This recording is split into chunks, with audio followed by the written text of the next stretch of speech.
Hola, hola, buenas noches. Buenas noches. Buenas Buenas noches. noches.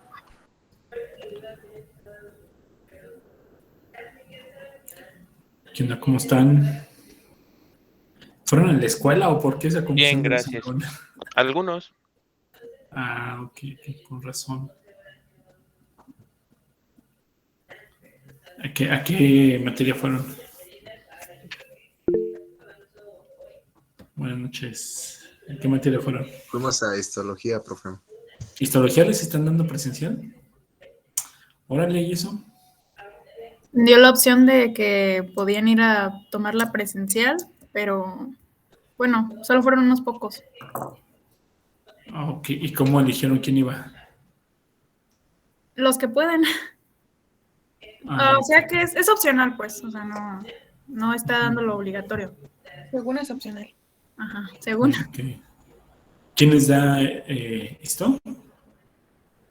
El profe Daniel Mendoza. Ah, sí, ya. Ok. Vale, órale. Pues qué bien, digo, yo sé que tenemos la indicación que ustedes tienen que seguir en casa, pero digo, yo no sabía que había opciones, pero qué bueno. Y entonces sí vamos a tener, sí, ya casi, ya tenemos 40, vamos a tener un completo. Profe, ¿Qué, tengo una duda. qué pasó, Jairo? ¿Qué tan cierto es que regresemos el 15 de marzo a presenciales todos?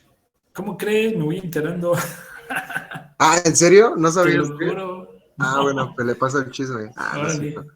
No, es que algo así habían comentado, pero le comento a usted porque yo pensé que usted ya sabía. No, siempre me entero al final. Normalmente me entero porque los alumnos me dicen cosas. No, órale, no sabía. No, no sé, digo, nomás es un comentario, no sé en No, realidad. pero me imagino que Nos alguien. comentó una maestra que el 15 se definía si regresábamos o seguíamos en línea. mm, ok, ¿qué Pero maestra les solamente eso. dijo? La profa Lupita. Ah, ya, la de Nato. Ajá. Ok. Órale. Les juro que no sabía, ¿eh? Si ya lo están haciendo como eh, posibilidad, digo, hay muchas universidades que ya regresaron pues toda presencial, ¿no? Yo desconozco porque, bueno, en teoría se supone que, híjoles, les digo que yo me entero de todo al final, pero se supone que las autoridades, la dirección general había dicho que cada escuela podía tomar su decisión de cómo regresar. Yo no sé cómo esté la escuela, digo, fui antes de que comenzara el semestre, ¿no? Pero ahorita no sé, según iban a implementar protocolos y toda la cosa, pero pues no pasa de los 3 que están en la entrada y te echan gelecito en las manos, ¿no? Y los polis que te dicen para dónde va, pero, o sea, porque de hecho hasta nosotros nos habían dicho que llegáramos temprano para que no hubiera el problema de que estamos peleando. Digo, hay gente que sí hace eso, ¿no? De que, ay, ¿por qué no me dejan entrar? Que rápido, déjame entrar porque tengo que ir a checar y cosas así, ¿no? Porque iba a haber supuestamente protocolos, pero quién sabe, quién sabe. Yo recuerdo que cuando comenzó la pandemia, el Politécnico nos iba a dar caretas y según había mandado a hacer unos cubrebocas especiales para los docentes y una vez de las pocas veces que fui a la escuela durante la etapa fuerte de la pandemia, nos dieron un cubrebocas, sí, traía el logotipo del Poli, pero eran de esos cubrebocas de tela así como los que venden en el metro que traen una sonrisa de payasito, así de esa calidad, se los juro, ¿no? Y una careta que la pones, no veías nada del otro lado, nada. Dices, bueno, pues justificar presupuesto, al final de cuentas, ¿no? Pero pues a ver, vamos a ver qué sucede. Ay, por favor, en cuanto sepan, avísenme, porque si no, capaz de que profe, lo estamos esperando acá y yo aquí en línea y ustedes en el salón, ¿no? Y bueno, pues si se da, pues qué chido para que ya por fin nos podamos conocer, ¿no? Y ya dicen que creen que soy diferente, que me veo diferente en línea que en real. Pero bueno, ya veremos, ya veremos. Sale, bueno, pues vamos a comenzar. Ya somos 42. Yo creo que ya se llena la casa. Nos quedamos en... ¿En qué? ¿En qué? Íbamos a terminar de ver el tema de alteraciones. Quedaron todavía unos temas. Quedan temas de alteraciones. ¿Iba a pasar todavía a explicar a alguien más o ya estoy explicando yo? Pues terminamos justo con una exposición. Ajá, terminamos con una exposición. Ah, sí, ya me acordé. Ok. A ver, entonces vamos a escuchar una última. ¿Quién dice así de yo? La mía está así súper guau. Tiene cosas que nadie ha dicho y ya después explico yo y nos vamos con teratología.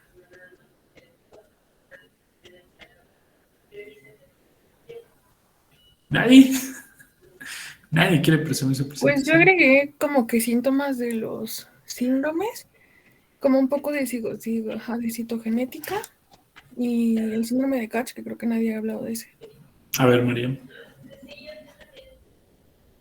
Ok, entonces. Pero pongo mi Presúmalo, cámara, pues presúmalo. no se va a alentar mi la. Ok. No puede hablar y transmitir al mismo tiempo.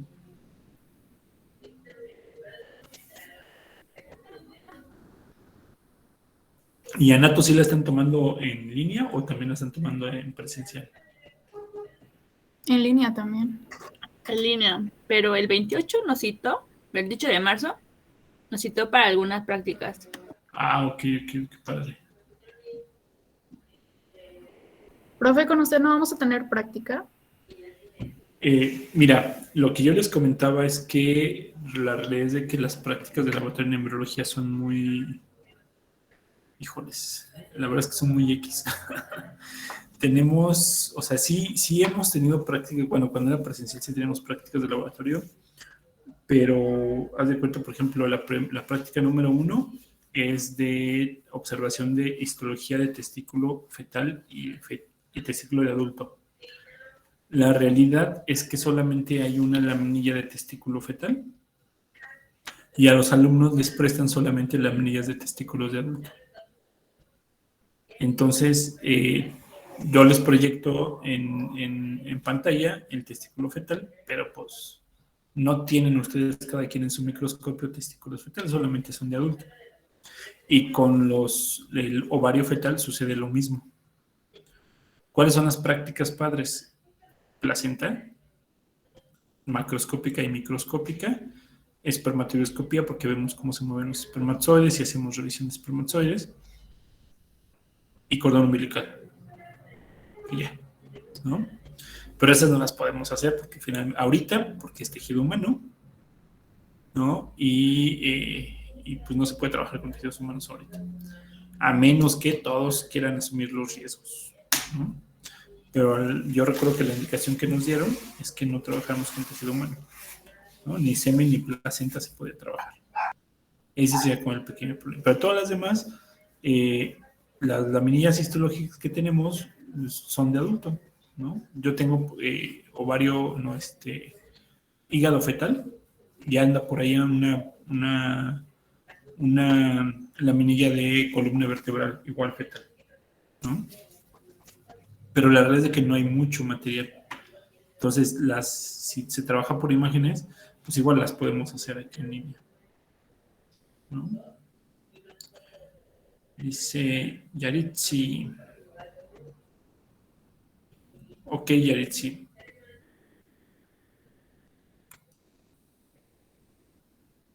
Ok, perdón, María. Me dicen cuando ya. Ya me cayó. Ya se ve, ¿verdad? Sí, nos vemos muchas veces. Ah, bueno.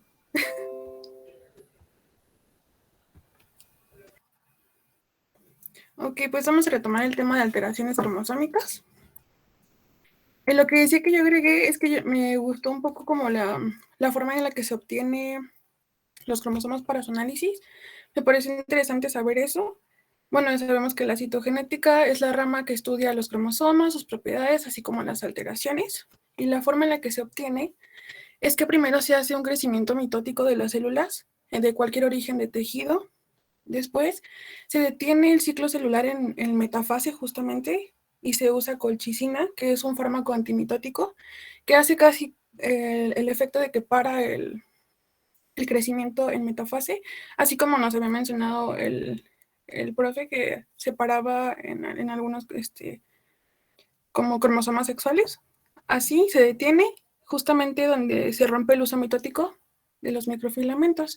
Después de la rotura, se ponen un portaobjetos y se le ponen tinciones específicas para poderlos ver, y a partir de ahí es donde se genera el cariotipo, que es el que está por aquí. Y aquí me gustó agregar nuevamente lo de metacéntrico, submetacéntrico, que nos enseñó el profe como de repaso. Alteraciones cromosómicas sabemos que son enfermedades y síndromes causados por variaciones en el número o la estructura de los cromosomas, se dan durante la meiosis o la mitosis. Aquí le puse el cariotipo de femenino normal, que es 46XX, y el masculino, que es 46XY. Yo encontré esta clasificación en varios libros, que es clasificación por morfología y reestructuración, que entran las numéricas y estructurales, clasificación por material genético y repercusión, que son las heredadas o de novo. Estas se enfocan más en cuando, justamente lo que vamos a ver ahorita, que es tetralogía, ¿cómo se dice? Un momento. Teratología. Ándale, teratología. Que era yo lo encontré en el libro como teratogénesis, que justamente se va a herencia autosómica dominante y herencia autosómica recesiva. Bueno, esa clasificación va dentro de eso, y de origen equilibradas y desequilibradas, pero en esta ocasión nos vamos a enfocar más en numéricas y estructurales. Las numéricas se deben justamente a un mayor o menor número de cromosomas, y las estructurales cuando se sufre una rotura, seguida de un reordenamiento y a veces de una pérdida total o parcial. Aquí no sé si recuerdan que ayer mi compañera Ceci hizo una división dentro de las eunoploides, que es las células que son gonósomas y autósomas. Las gonósomas son las sexuales y las autósomas son los otros pares que tenemos, los 22 restantes. Dentro de las numéricas, entonces, tenemos las euploidías y las poliploidías, que estas es cuando es triploidía, cuando se vuelve 69 cromosomas. La forma en la que lo entendí es que es cuando es un múltiplo exacto del número haploide que tenemos normalmente, y es cuando se dan las triploidías, tetraploidías, etc. Su origen suele ser por la fertilización de más espermas, de un ovocito que es fertilizado por más espermas y se llama polispermia, o también un error en la meiosis. Y esto, como ya nos habían dicho, generalmente y mayormente se da un aborto, no es compatible con la vida postnatal, hasta donde yo leí. Y las eunoploides son juegos de cromosomas que no corresponden a un juego completo, es decir, que se queda como se me fue la palabra. Queda como un número suelto, que es ahí donde están las trisomías, las tetrasomías, las pentasomías, etc. Y es aquí donde entra la división de gonosomas y autosomas, que yo así fue como los dividí. Los que son errores por cromosomas sexuales y errores por cromosomas de estructura, que son los 22 pares que les mencionaba. La mayoría de estos se deben a errores en la separación y en la división celular, principalmente en la meiosis. Aquí pues un dato de que 1 de cada 200 niños nace con alguna anomalía cromosómica numérica. Y empezando con las anomalías numéricas de los autosomas, tenemos el síndrome de Down. Aquí tenemos la fórmula, que es 47XX o XY, situado en el cromosoma número 21. Aquí les puse una foto de cómo se ve el feto, que tomé de un libro. Una niña de 3 años, y aquí está el cariotipo. Las principales afectaciones que tienen, las puse por aquí. Son las primeras que me salieron, pero realmente leí en otro libro de pediatría que pueden ser desde el sistema nervioso, cardiovascular, tegumentario. De verdad que pueden tener diferentes afectaciones y no me cabría ponerlas todas. Puse como un poco de las más comunes. Después tenemos la trisomía 18, que es el síndrome de Edwards, que es en el 47XY o XX. En el 18, aquí nuevamente los síntomas, bueno, más bien el fenotipo que se expresa de este cromosoma.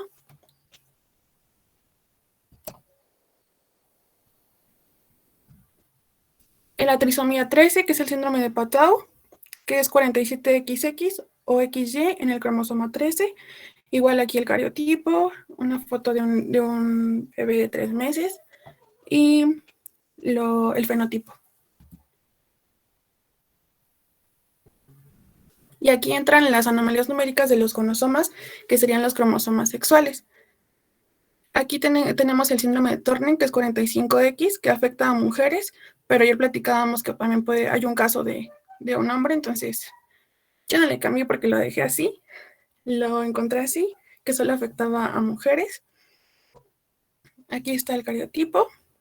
Y las anomalías de cromosomas sexuales suelen tener una repercusión fenotípica menor que las de los autósomas, es decir, no tienen tantos daños físicos, son un poco más hormonales y como de formación, como es el caso del síndrome de Turner, que es estatura baja, infantilismo sexual, no crecen sus órganos secundarios y suelen tener el cuello como alado, como un poco corto y muy ancho.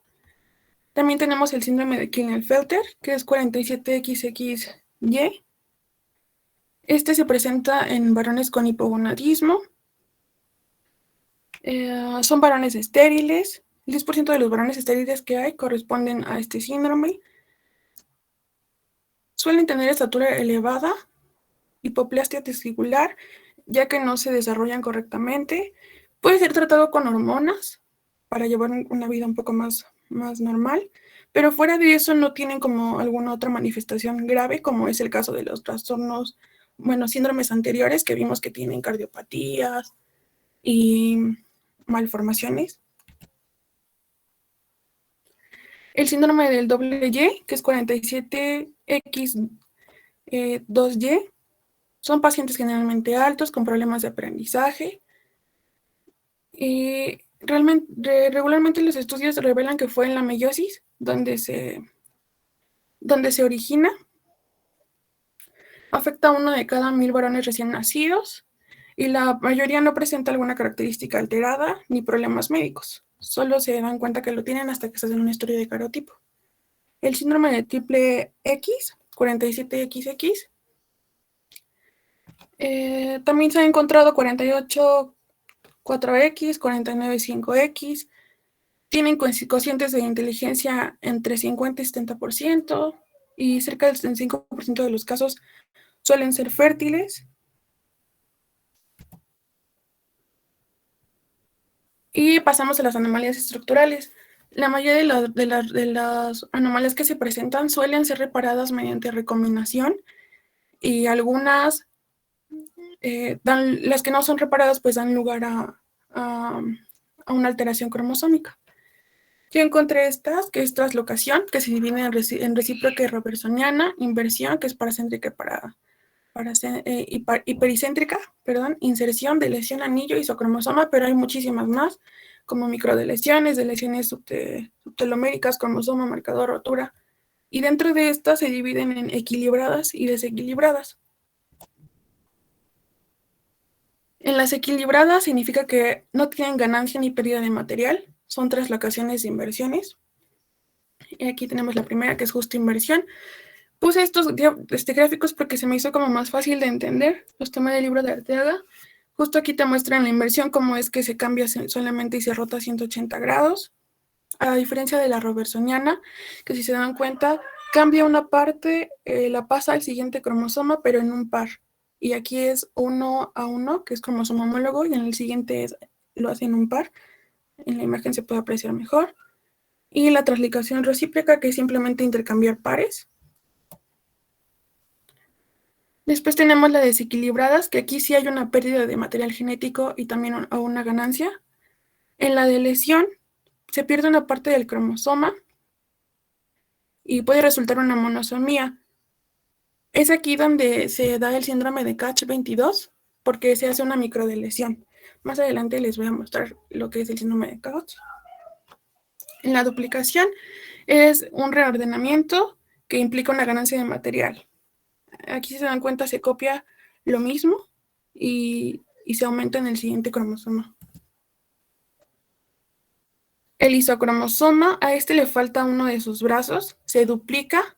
Esto puede ocurrir en meiosis o mitosis y produce una monosomía o una trisomía parcial. Es aquí donde, aunque no sea un error como lo vimos en el síndrome de Turner, también se puede producir por un isocromosoma. Al igual que el síndrome de Down, también se puede producir por una traslación robertsoniana, que es la que les mencionaba acá. Esta, no sé si recuerdan que lo comentamos ayer, que igual puede que no sea una trisomía o una monosomía, pero se puede generar a partir de una translocación. Al igual que el isocromosoma puede generar también síndrome de Turner, algunos tumores y neoplastías sanguíneas. El cromosoma dicéntrico son dos segmentos de un cromosoma que se rompen y se fusionan a los extremos, y si se dan cuenta también crean un centrómero. Aquí en la imagen se ve cómo se rompen y generan un nuevo centrómero y luego se fusionan nuevamente. Y ahora sí, el síndrome de Catch, que era el causado por una microdeleción. Lo principal que me llamó la atención, si se dan cuenta, aquí la aorta ni siquiera está conectada al sistema cardiovascular, como que se quedó cortada y solamente están las demás venas de acá. El síndrome de Catch-22 son alteraciones de defectos cardíacos, anomalías faciales, hipoplastia tímica, paladar hendido. Justamente es una microdeleción en el cromosoma 22, en el par Q. Es una anomalía estructural, como lo vimos, que se causa por el isocromosoma. Y es todo. Estos son A los ver, regrésale tantitito. Ahí, cuando ella nos pone la información que dice 22Q11, era lo que les platicaba en algún momento cuando veíamos.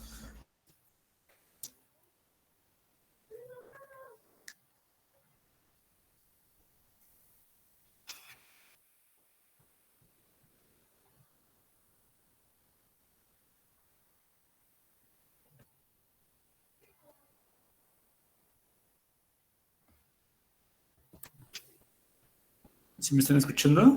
Ya no se escuchaba. Ya lo escuchamos. Ya. Profe. Ay, ¿dónde me quedé? En el cromosoma Q11, que es lo que nos platicaba de que Q es el lado corto. El brazo Q. Ajá. O sea, que es el cromosoma 22, el brazo Q, el segmento número 11 o la banda 11 de ese brazo. ¿Sí? Que así era como les platicaba yo cuando veíamos este estructura del cromosoma, pues veíamos esa nomenclatura. ¿Sale? Sí. Ok. Bueno, muchas gracias, María. Sí. Aquí les dejo los libros por si los quieren checar. Usé el de embriología de Arteaga, el de medicina interna de Rosman, genética médica y nomenclatura de los cromosomas. Ok, gracias.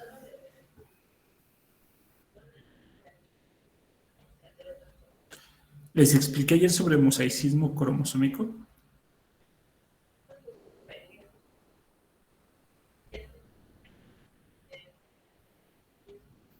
Hola, hola, ¿sí me escuchan? No, solamente yo le hice la pregunta del línea de origen y el mosaicismo, pero nos dijo que nos iba a explicar más adelante a profundidad. Ah, ok. Bueno, entonces,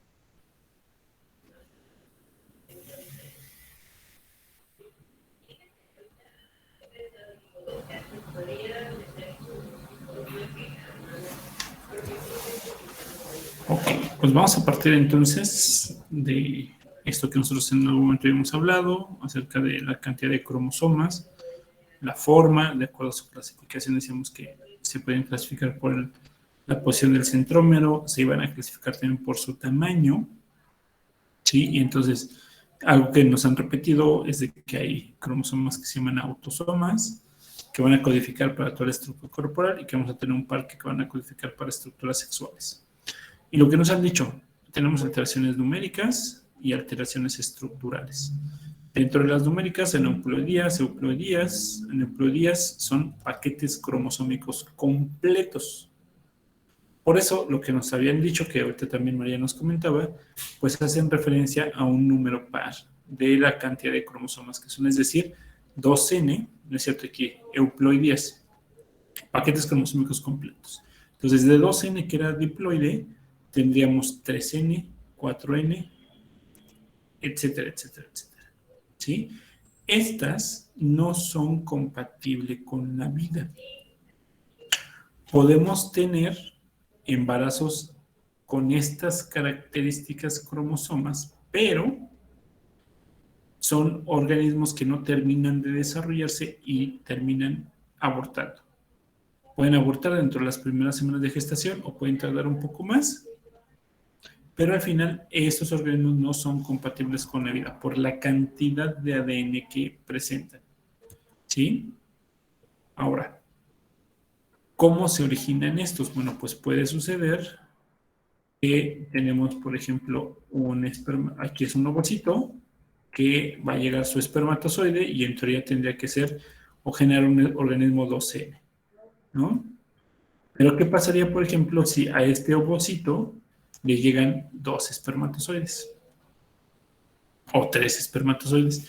En teoría se supone que tiene el mecanismo para bloquear a los espermatozoides, que se llama bloqueo a la polispermia. Y entonces ese mecanismo, ese bloqueo a la polispermia, evita que entre más de un solo espermatozoide. Sin embargo, suele suceder. Y entonces pueden entrar 2 o 3 espermatozoides, y entonces si entran 2 espermatozoides ya no tendríamos 2N, tendríamos 3N. Si entran 3 espermatozoides tendríamos 4N. ¿Sí? No es de que si entran 2 espermatozoides sean gemelos. Los gemelos se originan de otra forma. ¿Sí? Entonces, ese sería un organismo poliploide. Y por lo tanto, no sería compatible con la vida. ¿Qué otro tipo de alteraciones numéricas tenemos? Que nos han platicado las aneuploidías, donde es 1 o 2 cromosomas de más o de menos. Si es menos, pues entonces vamos a tener las monosomías. Y solamente se ha observado, se ha encontrado que solamente hay una sola monosomía compatible con la vida, que es el síndrome de Turner. ¿Sí? No se ha observado ninguna otra. Eso quiere decir que todas las células que llegan a ser monosómicas, si no corresponden al par sexual, pues entonces mueren las celulitas. Las otras trisomías que nos vamos a encontrar son síndrome de Down, Edwards, Patau, etcétera, etcétera, etcétera. Muchas de las que ya nos platicaron. ¿Sí? Profe, Entonces, dime. es que ayer que estaba terminando mi presentación, vi información de que dependiendo donde hubiera una anomalía en el cromosoma, o sea, dependiendo del cromosoma, iba a haber un tipo de alteración distinta. O sea, por ejemplo, si era en una de las células somáticas, que podía afectar de una u otra manera. Entonces, no sé, por ejemplo, en las que son en las sexuales, ¿son las que se relacionan directamente con la esterilidad, por ejemplo? No necesariamente. Lo que pasa es de que si nosotros hablamos de la esterilidad, tanto masculina como femenina, se consideran padecimientos o patologías multifactoriales. ¿Sí? Puede ser, por ejemplo, ayer quiero recordar que poníamos el caso de la criptorquidia. ¿Qué es la criptorquidia? ¿Qué decimos que era la criptorquidia? ¿Sí lo decíamos aquí? No. No recuerdo, la verdad. No O sea, recuerdo. ¿por qué me dice que sí? ¿Por qué me va a decir que sí? Véala bien nada más. ¿Qué es la criptorquidia? Cuando los testículos no descienden. Y entonces, por ejemplo, podemos tener el caso del síndrome de Klinefelter, donde los testículos no han descendido. Entonces, si no han descendido,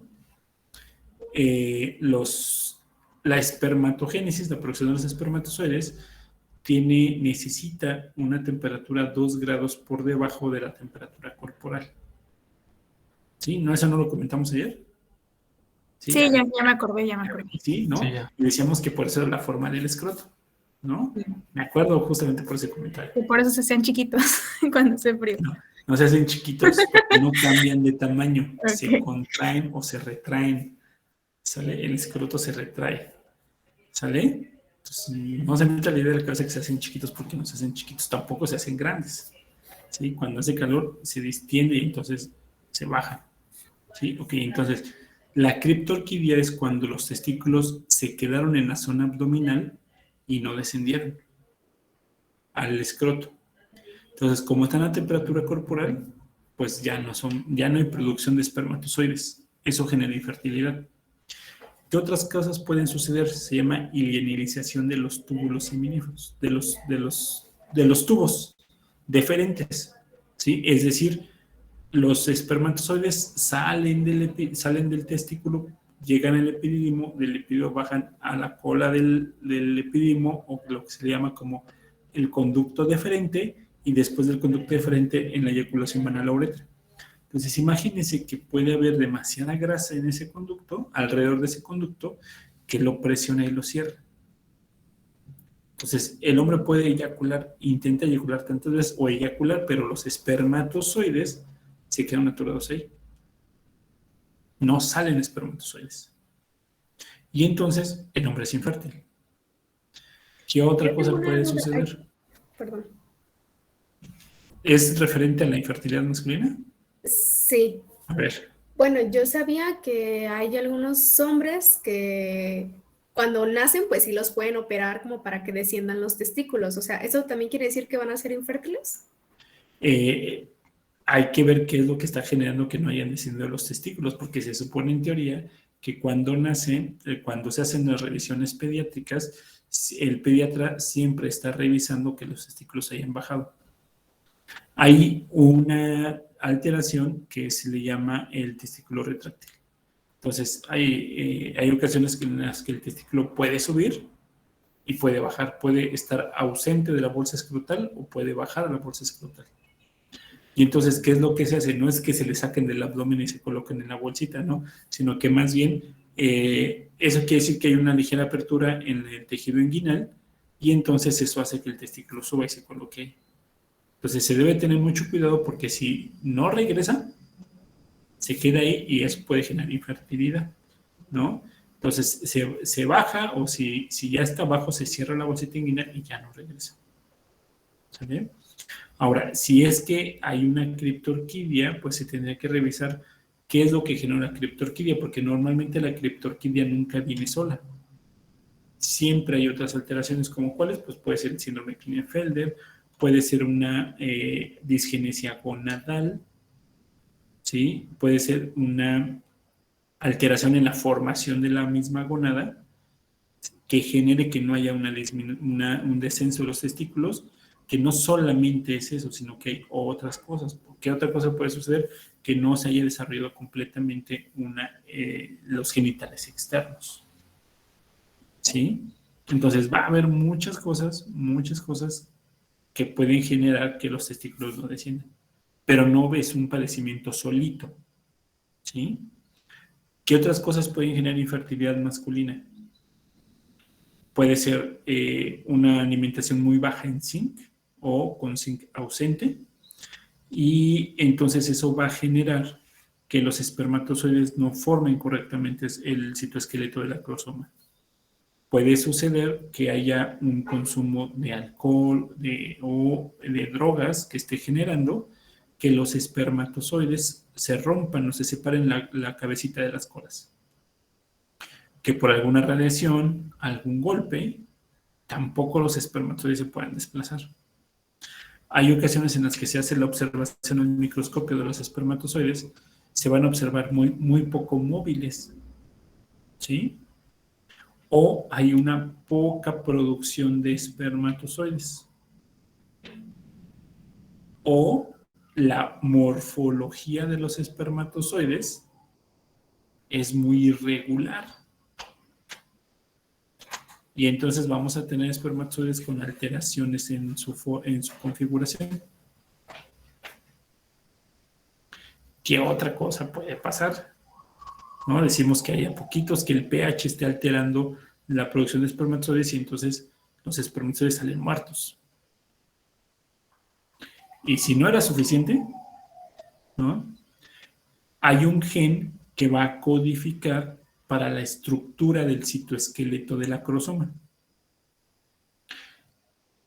En un estudio que se hizo, que no recuerdo qué universidad lo hizo, lo que sí recuerdo es que se publicó en la Science.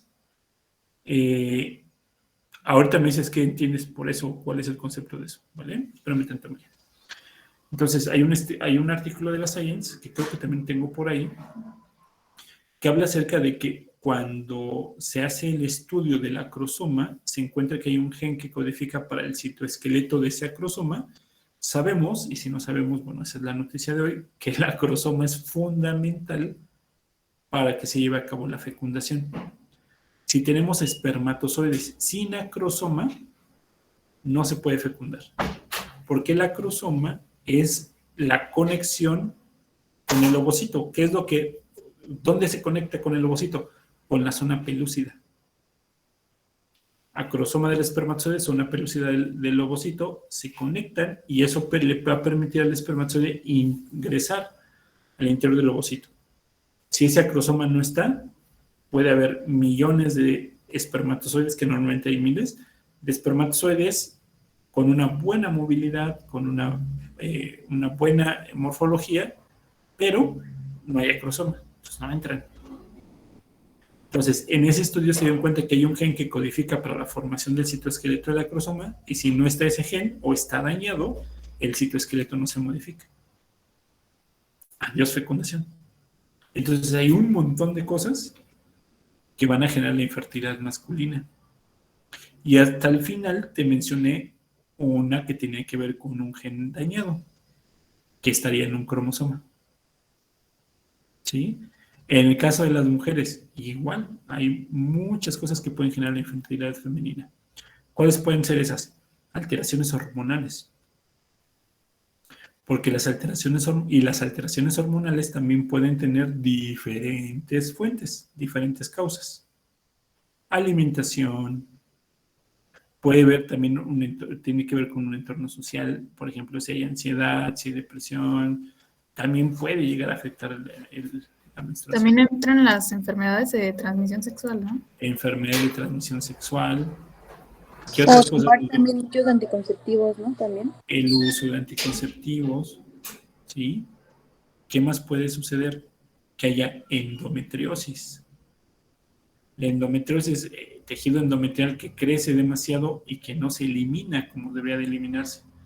Entonces, en grados ligeros, puede tapar las trompas de falopio. En grados severos, puede salir, envolver todo el útero e incluso salir de la cavidad vaginal.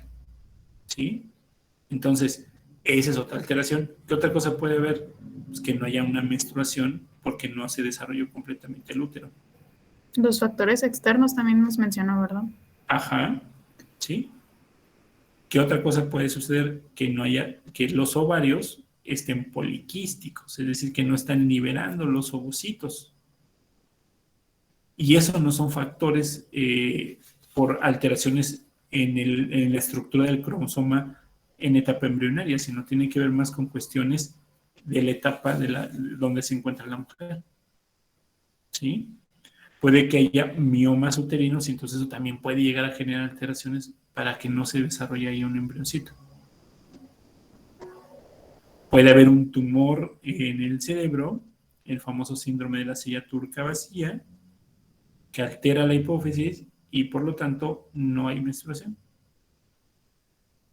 Entonces, la infertilidad, tanto masculina como femenina, pues son multifactoriales. No nos podemos quedar con solamente una sola fuente o una sola causa de esa infertilidad, ¿sí? Ahora, en el caso de las alteraciones cromosómicas, no es que el daño en un cromosoma vaya a generar la infertilidad, sino más bien es el daño en el cromosoma que da como resultado una alteración en cierta estructura, como puede ser la formación correcta del útero o el descenso correcto de los testículos. Entonces eso sí está empatado con una infertilidad. Pero Eso no... le quería preguntar que si los cromosomas ya vienen con una información específica o puede ser muy variado. O sea, por ejemplo, si ya, no sé, Pues es que es de las dos. Poniendo así, por ejemplo, que el cromosoma 1 ya tiene la información predispuesta o puede variar. Sí. Sí,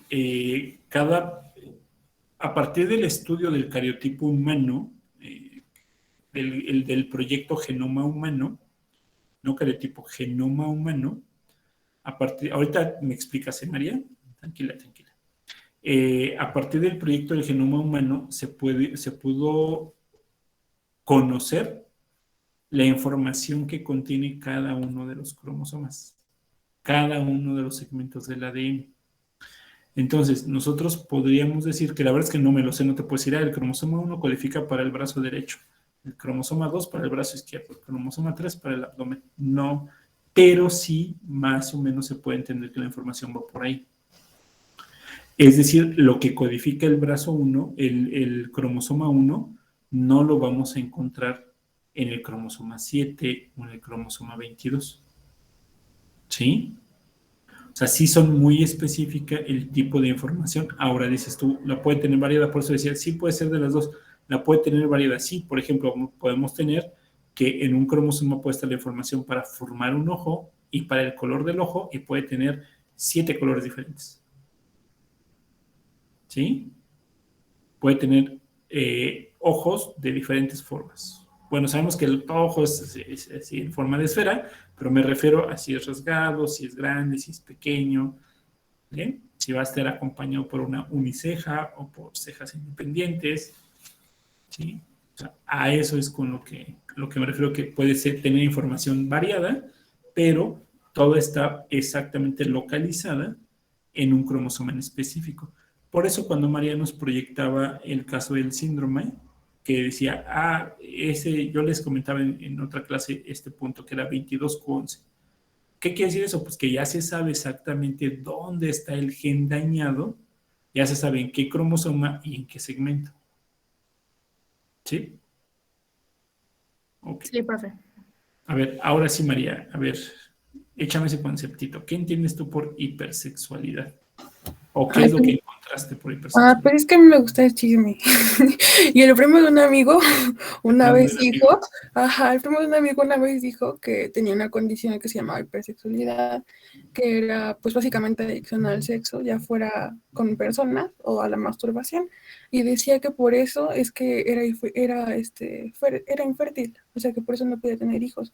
Pero yo jamás encontré un estudio que dijera eso, o sea, sí encontré así como que a lo mejor puede bajar pues la eficacia de los espermas al producirse tan rápido.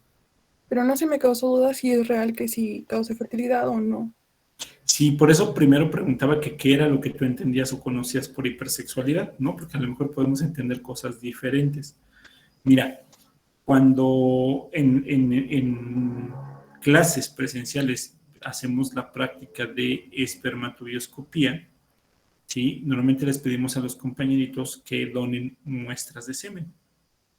Entonces, si una persona se quiere hacer un estudio para saber cuáles son las características, por ejemplo, imaginemos que hay una pareja que ya tiene rato queriendo tener hijos y no puede, ¿no?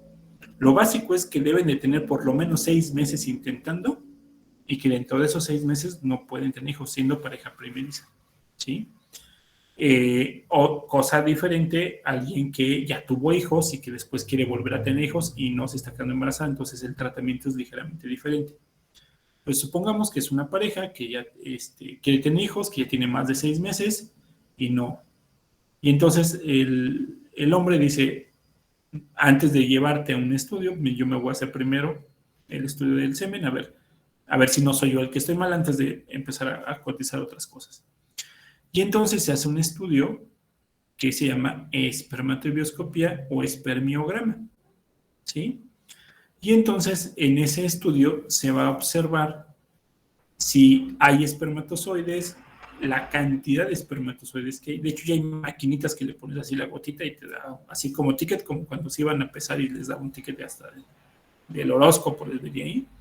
Entonces, les dice la cantidad de espermatozoides por muestra, el volumen, la densidad, la viscosidad, que todos esos parámetros van a ser compatibles con lo que necesita el espermatozoide para poder llegar al tracto reproductor femenino y sobrevivir en el tracto reproductor femenino, ¿no? El pH, si los espermatozoides se están moviendo o no se están moviendo y qué tanto se están moviendo. Entonces, todos esos puntos, y la morfología de los espermatozoides, todos esos puntos van a permitir decir, pues está el 80% de fertilidad, el 70%, el 60% o el 50% de fertilidad, o no hay nada. ¿Qué se recomienda? Pues tener por lo menos 3 días de abstinencia sexual, no haber tomado alcohol, no haber fumado, aguantarse la fumada. ¿Por qué? Porque son cosas que pueden llegar a generar nuestra prueba, ¿no? Normalmente, cuando estamos nosotros en clase y que vamos a hacer una prueba ligeramente parecida a esa, y digo ligera porque solamente tomamos 3 parámetros, no los vemos todos, yo no les digo, absténganse de tener relaciones sexuales, no tomen, no fumen, yo no les digo eso. ¿Por qué? Porque nos interesa ver la variación que hay en las muestras. Entonces, hay ocasiones en las que llegan muestras y no encuentras ni un espermatozoide, ¿no? Así, o encuentras 2 espermatozoides por ahí, ¿no? Así todos perdidos y dormidos, ¿no? Y pues al inicio se asustan, ¿no? Entonces ya les pregunto a ver cómo estuvo el fin de semana. No, pues mucho alcohol y estaba con mi novia, ¿no? O una ocasión un chavo llegó así como, pues es que en la mañana estaba con mi novia, ¿no? Y pues yo no sabía que me iba a afectar. Bueno, pues, ¿qué tiene que ver? Pues ya se vació el lugar donde estaban los espermatozoides, ¿sí? Entonces, por mucho, ahorita vemos eso, por muy, Shandani,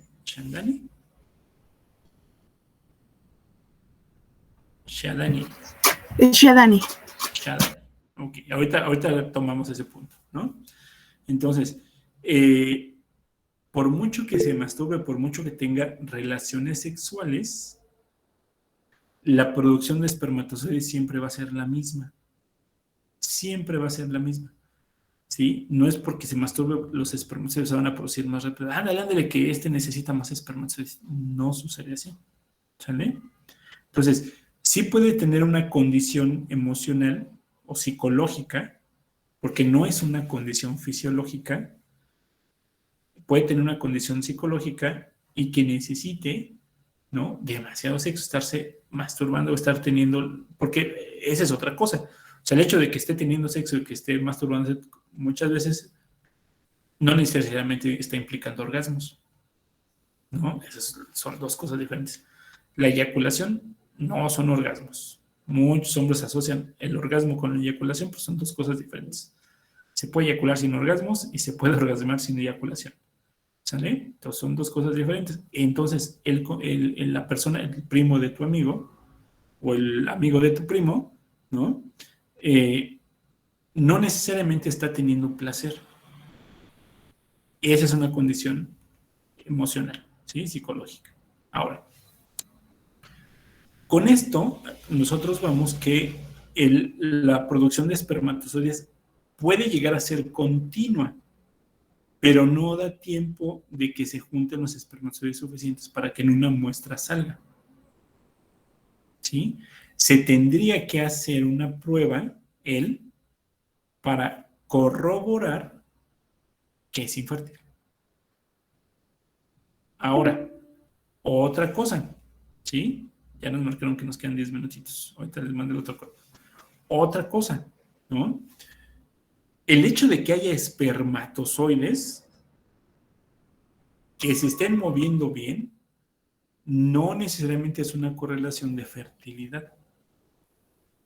Muchas ocasiones yo he escuchado casos, ¿no?, de que la mujer ya le hicieron todas las pruebas y es fértil. Al hombre ya le hicieron todas las pruebas y es fértil, pero no se embarazan. Y nadie sabe por qué, ¿no?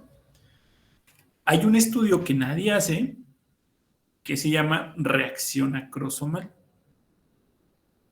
Entonces, tú mides el tiempo que tarda un espermatozoide o el tiempo que tardaría un espermatozoide una vez siendo depositado en la vagina hasta que llega a las trompas de falopio y fecunda al ovocito, ¿no? Porque el ovocito debe estar en las trompas de falopio. Supongamos que se tarda, vamos a decir un número a lo tonto. Supongamos que tarda 4 horas, ¿no? Ok. Entonces, tú agarras esa misma muestra de semen, la observas, hay espermatozoides, se están moviendo bien, hay una buena cantidad de espermatozoides, pH normal, es decir, todos los valores te salen normales. Y entonces tú lo vas a poner en un líquido que va a asemejar los químicos que va a tener dentro en el tracto reproductor femenino, para ver qué tanto soporta su acrosoma o qué tanto presente está ese acrosoma durante su camino en el tracto reproductor femenino.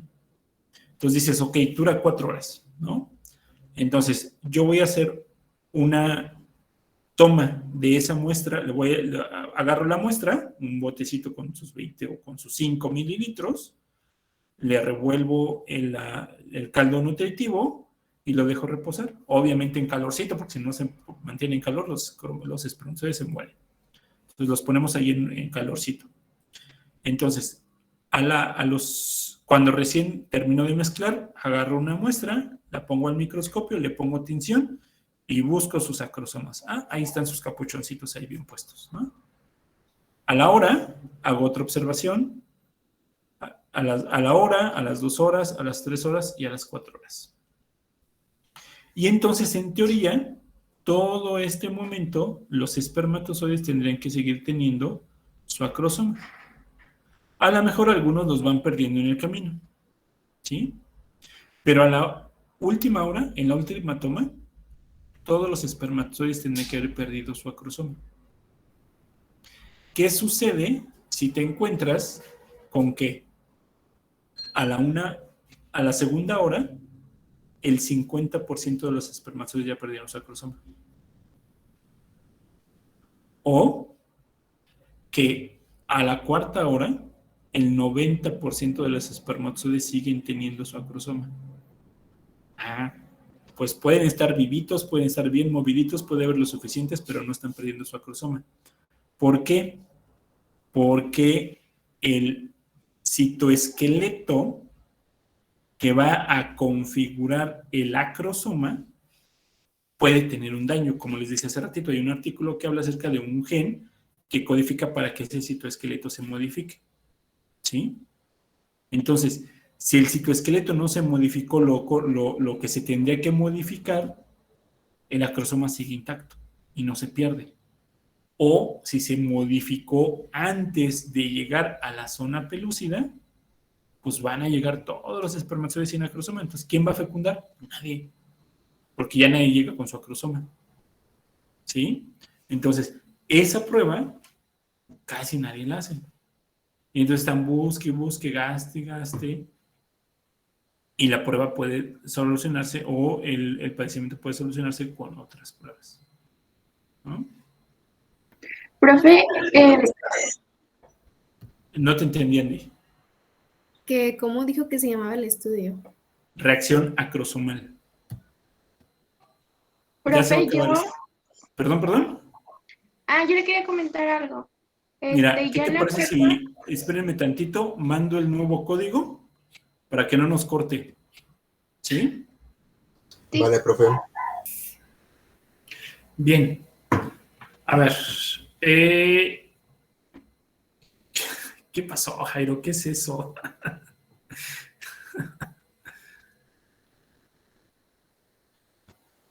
Si no me digas. Ahorita lo cambio, Yo no se con- preocupe. Está raro, estaba calando, la verdad. O sea, es que nunca había puesto un fondo y fue lo primero que encontré. Pero ahorita lo quito. No te preocupes, está bien, está bien. Siéntete libre de poner lo que quieras. Ok. Nodal es tendencia. ¿Es en serio? Ok. Ay, qué cobre. Ok, vale. Vamos a retomar lo que nos preguntaban hace ratito. ¿Sale? Y primero tiene que ver con lo de los deportistas. A ver, ¿qué onda con los deportistas?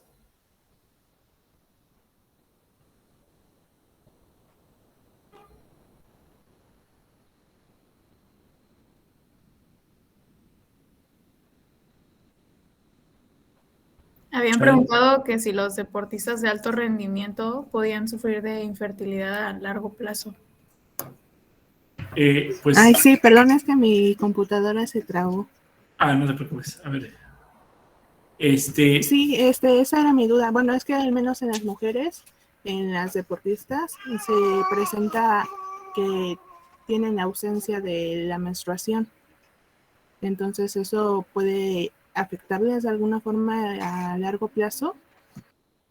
Lo que pasa es de que, mira, en el caso de los hombres puede generarse, depende mucho del deporte, porque puede haber golpes o puede haber demasiado calor en los genitales y eso puede alterar, como habíamos estado platicando, la producción de espermatozoides. En el caso de las mujeres es muy diferente, porque normalmente cuando las mujeres practican cierto tipo de deporte, sobre todo, por ejemplo, el atletismo, voy a hablar más específicamente del atletismo y de la directora de la CONADE actualmente, Ana Gabriela Guevara. Ana Gabriela Guevara en su momento, de hecho fue una de las atletas más reconocidas en México durante una temporada. No recuerdo si ganó medalla de bronce o estuvo a punto de ganar la medalla de bronce, pero fue muy reconocida en algún momento. Si ustedes la conocen, pues tiene muchos aspectos masculinos, o sea, parece hombre, ¿no? Si no la conocen, bueno, no se pierden de nada. Cuando la mujer está haciendo ejercicio más allá de cuando se vuelve de alto rendimiento, pues necesita desarrollar una mayor masa muscular. ¿Sale? Dylan. No, así déjalo. Entonces, necesitan desarrollar mayor masa muscular. Y entonces, en ese sentido, el cuerpo lo que empieza a generar es testosterona. ¿Las mujeres tienen testosterona? ¿Cómo? Sí, las mujeres tienen testosterona. Y es más, necesitan testosterona para que el ciclo ovárico pueda funcionar. Los hombres Lo también... tenemos en nivel más bajo, ¿no? Que los hombres. Sí, eso he visto. sí. Los hombres también tenemos progesterona. En el caso de las mujeres, lo revisaremos en algún momento, la testosterona va a transformarse en dihidrotestosterona y después se transforma en estradiol. Y eso va a permitir que las células foliculares ayuden al crecimiento del ovocito. ¿Sí? Entonces, pero cuando se someten a este trabajo, decíamos, de alto rendimiento, en algunos deportes, no en todos, en algunos deportes, como en el caso del atletismo, pues se necesita generar mayor masa muscular. Y entonces, para poder lograrlo, pues obviamente la testosterona va a ayudar al desarrollo de una mayor masa muscular. ¿Sí? Entonces, niveles mayores de lo normal de la testosterona, lo que va a generar es empezar a bloquear los mecanismos que llevan hacia la menstruación. ¿Sí? Principalmente los efectos que tienen que ver con la progesterona. Entonces, ya se salió Jairo, a lo mejor voy a ir a buscar a la imagen de... Profe, de hecho, pasó? yo conozco a alguien que es una amiga de mi hermana. Entonces, pues ella también entrena pesas, pero hace como unos 6 meses se sometió a un, no sé, creo que le llaman precursor de testosterona, algo así. Y pues dejó el tratamiento porque empezó a notar que pues evidentemente le empezó a engrosar mucho la voz y ya pues cuando yo la saludé pues sí, se le escuchaba muy así ya muy de ¿Qué hombre. pasó, Itzel? De hecho, y ya pues sí, dijo que lo había dejado porque había tenido pues efectos como que se le estaba cayendo el cabello, dejó de menstruar. Le salen bigotitos, las Ajá, patillas también de empiezan a hecho ser le más empezó a alargadas. aumentar mucho el vello y pues sí, trae más consecuencias que beneficios, ¿verdad? Sí, la verdad es que sí. De hecho, por ejemplo, hace rato decía María, nos gusta el chisme. Hay un documental en Netflix, ahorita que Rusia está de moda, hay un documental en Netflix que se llama Ícaro. No sé si lo han visto, si no lo han visto, se los recomiendo porque está buenísimo. Digo, si les gustan los documentales, está buenísimo. Se llama Ícaro, como el hombre que construyó sus alas de cera, ¿no? Entonces, habla acerca de una persona que trata de comprobar que todos los deportistas se droguen. Y entonces, el ciclista, todo sale de Armstrong, ¿cómo se le llama? Un atleta, un ciclista, que ganó la Tour de France un montón de veces. Sí, y ahorita platicamos por qué, Diana. Ganó la Tour de France un montón de veces y entonces al final se dieron cuenta y él aceptó que se drogaba. Entonces le quitaron todos sus premios, ¿no? Las banditas, las pulseras de plástico amarillas, él las creó y después se pusieron de moda gracias a él, porque después tuvo cáncer de próstata y entonces vendía las banditas amarillas que justamente ayudaban para su tratamiento. Y bueno, más historia, ¿no? Entonces en el documental esta persona empieza a buscar quién le puede ayudar para conseguir premios. Y en Estados Unidos le iban a ayudar. No recuerdo el rango que tenía la persona que le iba a ayudar, pero se quiso zafar y entonces lo mandó con un ruso. El ruso que lo aceptó fue el jefe del departamento antidopaje de Rusia. Y entonces él le estuvo dando las dosis correctas de testosterona, obviamente químico, que sustituía a la testosterona, para que empezara a ganar masa muscular. Y le decía cómo hacerle para que en su orina no saliera ese compuesto. ¿Sí? Después de todo esto, no sé si recuerdan los pasados Juegos Olímpicos, Rusia no compitió como país Rusia, compitió como Comité Olímpico Ruso, el famoso COR.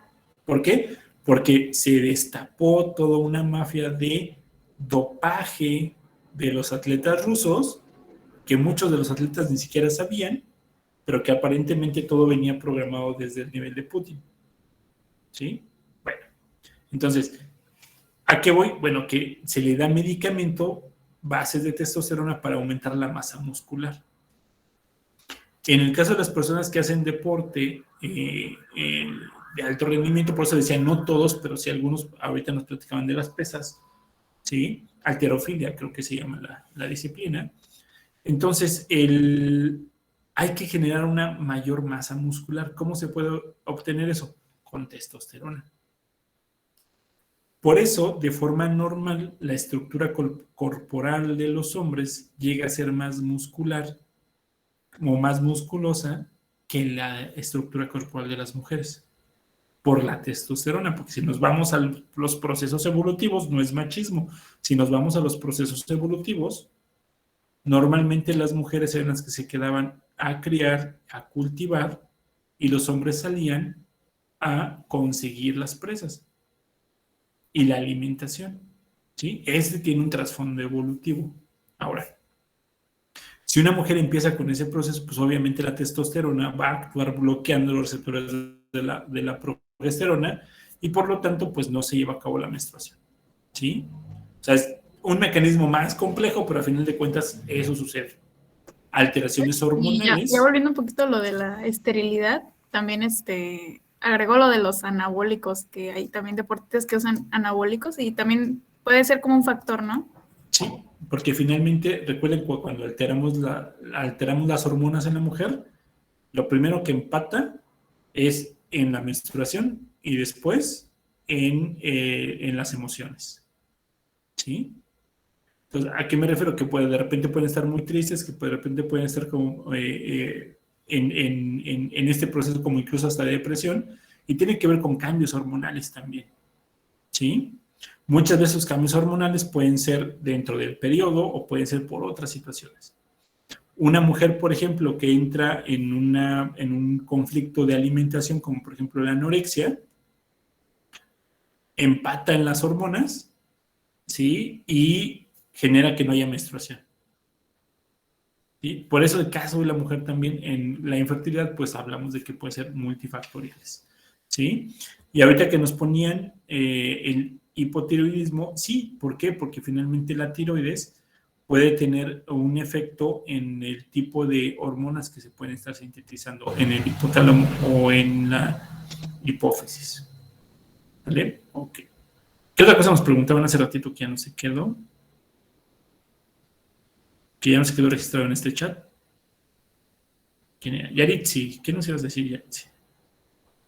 Yo, pero era de algo que habíamos visto antes, de que en la prepa yo hice lo de la prueba de semen, y todo estaba normal, porque hicimos el examen físico que era de la viscosidad, el olor, el color, todo eso estaba normal, pero ya al observarlos en el microscopio, nos dimos cuenta que no tenían cabeza. Ninguno de los espermas tenía cabeza. Y pues para hacer esta prueba el compañero sí tuvo como que todos los requisitos que nos pidieron, que no recuerdo si eran 3 días o 5 días de abstinencia. Por lo menos 3. Ajá, y pues sí, de eso nos percatamos. Ok. Sí, cuando se llegan a observar esas muestras y la persona no tuvo nada, nada raro como alcohol, como drogas, como sexo antes de la toma de muestra, lo que se recomienda es que haya una tercera toma, ¿sí? Es decir, que se haga una segunda y después de la segunda una tercera, y si ya siguen saliendo igual, entonces ya se tiene que empezar a revisar qué cosas están sucediendo como para ver que no se observe nada de eso. ¿Sale? Ok. ¿Alguna otra duda? ¿Comentario? ¿No? Ok, bueno. Pues entonces vamos a continuar. Faltan 11 minutitos. A ver, vamos a ver la que estábamos presentando. Y ¿dónde quedó? Aquí quedó. Y quiero comentarles lo del mosaicismo cromosómico. Bueno, todo esto ya lo hemos platicado, ya nos lo han comentado sus compañeras. Esto es lo que puede originar cuando tenemos alteraciones en la meiosis anormal.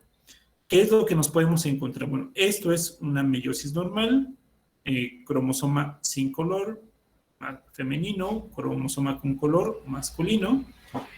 Estos son los pares homólogos y entonces en meiosis 1 se separan los cromosomas homólogos.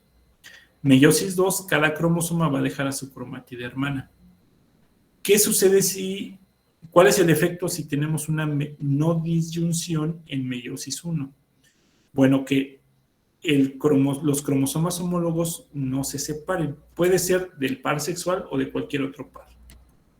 Entonces, los cromosomas homólogos no se separan y entonces, si tenemos disyunción en meiosis 2, pues cada cromosoma iría con su cromosoma homólogo, pero se separarían las cromátides hermanas. Porque recuerden que en meiosis 1 se separan los cromosomas homólogos y en meiosis 2 se separan las cromátides hermanas. Supongamos que este es un ejemplo del cromosoma 21.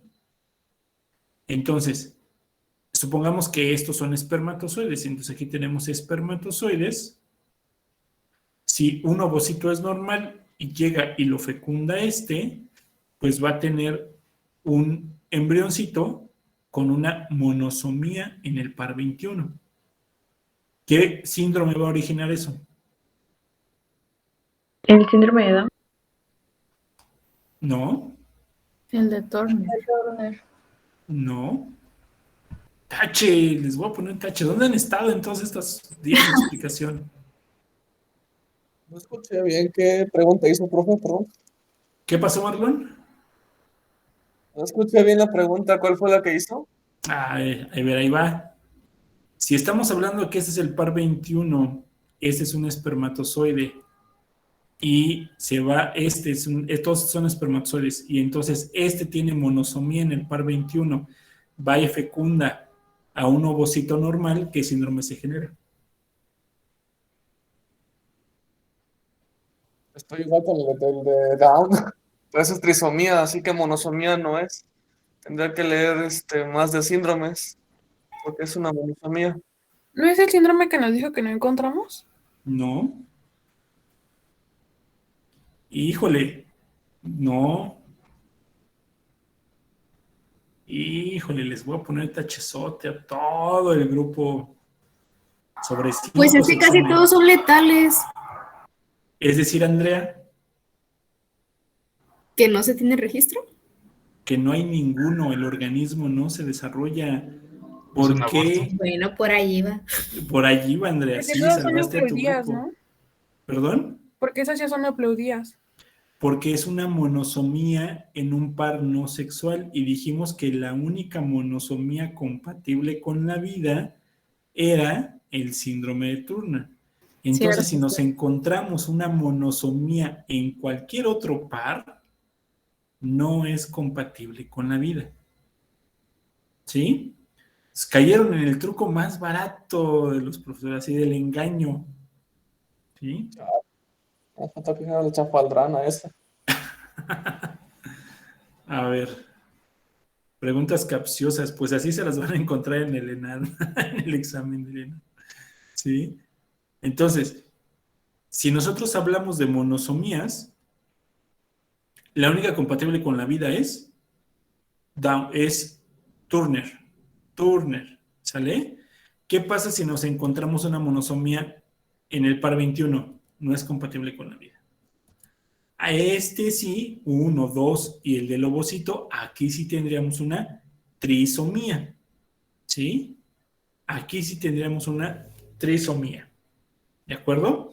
Y entonces aquí sí nos daría un síndrome de Down. Pero aquí todas sus célulitas del síndrome de Down estarían alteradas. ¿Qué pasaría ahora sí si este es el par sexual? Si es el par sexual y este fecunda, tendría una trisomía. Entonces, ovocito X, este X y este Y, ¿qué nos da? Klinefelter. Exacto, Klinefelter. ¿Sale? Entonces tenemos XXY. Este daría lo mismo. ¿Qué nos daría este espermatozoide? Ahora sí, síndrome de Turner. ¿Sí? Ok. Ahora, ¿qué pasa aquí? Tenemos una meiosis 1, que sí tiene su disyunción, y una meiosis 2, que una de las células no tiene disyunción en meiosis 2. Entonces decíamos que este era el par sexual, este era el masculino y este era el femenino. Entonces, si esos son espermatozoides, este llega a fecundar un ovocito que nos da X el ovocito y este X que nos da ¿Trisomía? ¿por qué, Andrea? No, hombre, son bien influenciables ustedes. A ver, otra vez. Ovocito X, este espermatozoide X,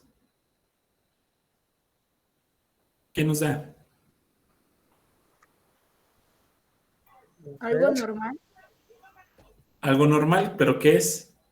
Mujer. ¿Una Una mujer? mujer, una niña, exacto, porque es XX, ¿sí? Así se los voy a poner en el examen para que reprueben, a ver si. Ay, no. Pues no me ponen atención, toda la clase hable y hable y no me ponen atención. A ver, Sí, pero es que como son capciosas, está medio de ¿dónde pensar. está lo capcioso? Nada más estoy preguntando lo que ya dijimos. No, por lo anterior. Da miedo Es que lo dice como diferente. Es mucha información. Ah, espérate que empecemos con el desarrollo. Estamos del- procesando.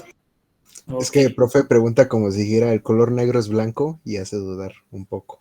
Ajá, así. Entonces, hago la pregunta y me tengo que esperar 5 minutos a que procesen. Terminen de procesar. Sí, sí, porque todavía apenas estamos procesando y ya nos sale con las capciosas. Al menos. Ok, a ver, ahí va. Pongan mucha atención. Aquí hubo una no disyunción de los cromosomas sexuales masculinos. Si tenemos un ovocito que es X y aquí tenemos estos dos cromosomas, ¿qué serían? Es una trisomía. Una trisomía. ¿Y qué síndrome se generaría? La de 3X, que es la de triple X. Triple X, dice Stephanie. Tache, Stephanie. No, sería el de hombre, ¿no? Sí, ya nos pusieron por acá. Es X y Y. Andrea, doble Y. Montserrat también dijo doble Y. Sí, ahora sí, Andrea, muy bien, ya tiene su palomita, ¿no? ¿Por qué? Porque decimos que este es Y porque es el cromosoma masculino, este es Y, y el X es XY, o metahombre o superhombre, ¿sí?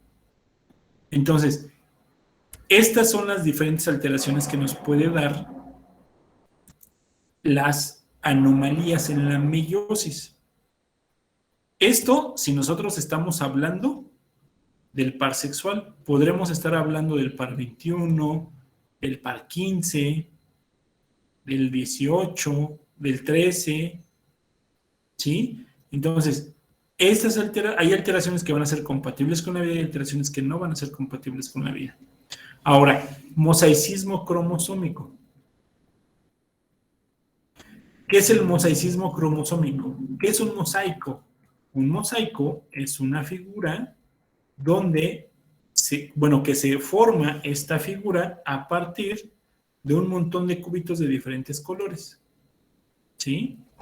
Cuando nosotros hablamos de mosaicismo cromosómico o células en mosaico, es cuando nosotros vamos a tener que hay células con diferente carga genética. ¿Sí?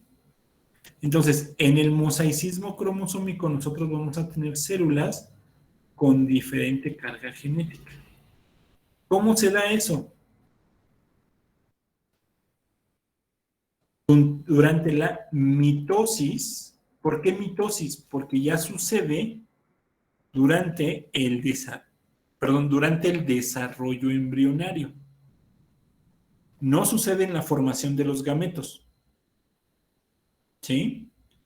Sucede en el desarrollo embrionario. Entonces, en el desarrollo embrionario, ¿qué tipo de división celular es la que se presenta? Exacto, mitosis. Solamente mitosis, no hay meiosis. ¿Estamos de acuerdo con eso? Okay. No es comentario capcioso, ¿eh? No hay meiosis durante el desarrollo embrionario. ¿En qué momento sucede la meiosis? Para la producción de gametos. Producción de gametos. O sea, como tal, empieza meiosis 1 y acuérdense lo que decíamos en su momento, se pone en pausa. No termina meiosis 1. ¿Sale? En ninguno de los casos. ¿Sí? Entonces, a ver. En esa mitosis,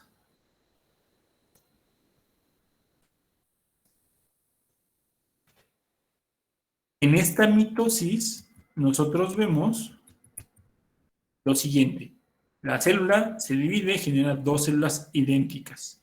En otra división mitótica se originan dos células idénticas, pero una de ellas presenta una no disyunción, generando células trisómicas de un lado y monosómicas del otro lado. Si esto fuese el par 21, en el cromosoma 21, repito, cromosoma 21, ¿sí? Aquí habría una trisomía del cromosoma 21. ¿Qué síndrome se genera con eso? El síndrome de Down. Síndrome de Down. Esta célula sería monosómica. Le haría falta un cromosoma. ¿Qué síndrome quedábamos que generaba? No es compatible con la vida. Exacto, ninguno porque no es compatible por la vida. Entonces, por eso a la celulita le ponemos un tache. ¿sí? Y entonces tenemos células normales y células anormales. Células trisómicas y células monosómicas. Células trisómicas y células, perdón, no monosómicas, células normales. Las azules serían células normales, las naranjas trisómicas. Ese es el mosaicismo cromosómico. Cuando un organismo va a tener dos células con dos cargas cromosómicas diferentes.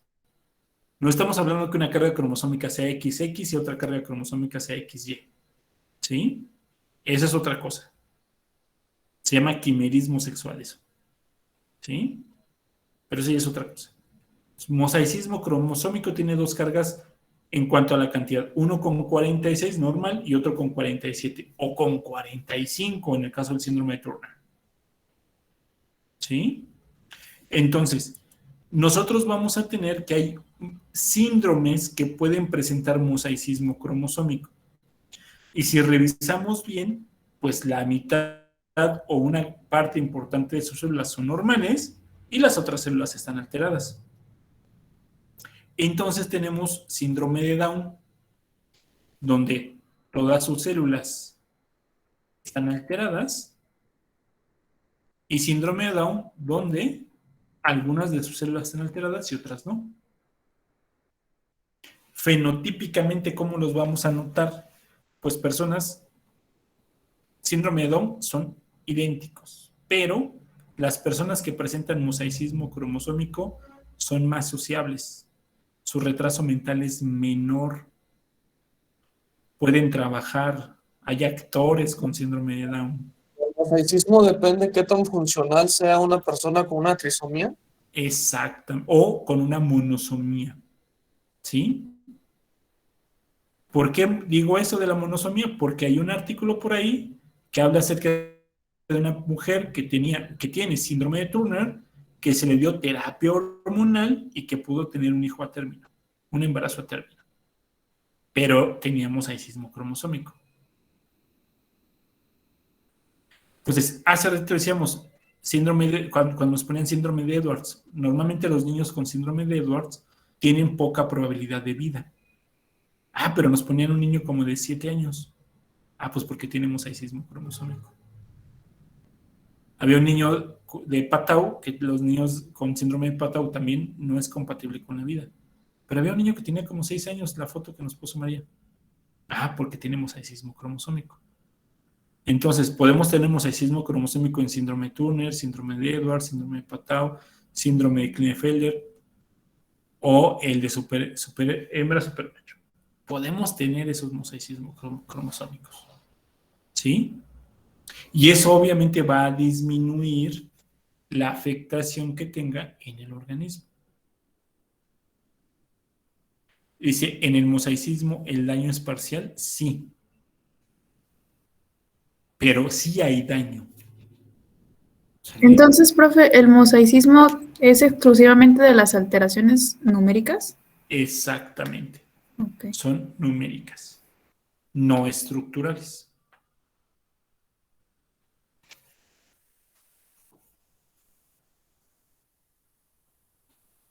Ok. ¿Dudas?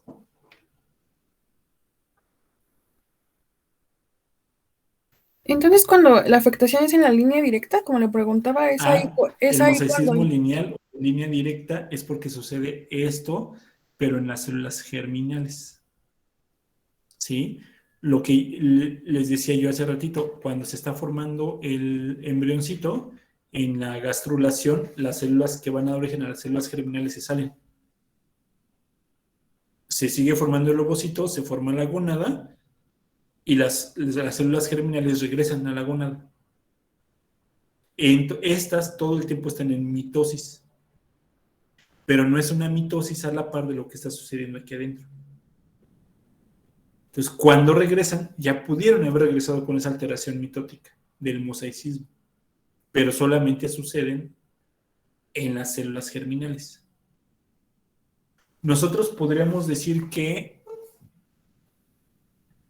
todas las células del cuerpo tienen el mismo origen, sí, porque todas salen a partir del cigoto, pero hay un momento en el que las células que van a originar a los espermatozoides y a los óvulos no están sufriendo el mismo proceso que el resto del embrión. ¿Sí? Es decir, yo podría decir, los espermatozoides se forman en el testículo, pero no se originan del testículo. ¿Sí? ¿Por qué? Porque el testículo es un tejido que va a recibir a las células que vienen de fuera del embrión para que las células que vienen de fuera del embrión se desarrollen aquí. Pero no se diferenciaron del tejido epitelial del testículo. Como los neumocitos sí, como las neuronas sí, como los oligodendrocitos sí se desarrollaron del ectodermo o de los neuroblastos. Los hepatocitos sí, los espermatozoides no, el testículo. Igual los óvulos. Los óvulos no son células diferenciadas del tejido ovárico. Los óvulos son células que salen, se diferencian fuera y regresan a la gónada. Que ese es el tema que yo espero que ya veamos por fin la siguiente semana, que es gametogénesis. ¿Vale? Ok. ¿Más dudas?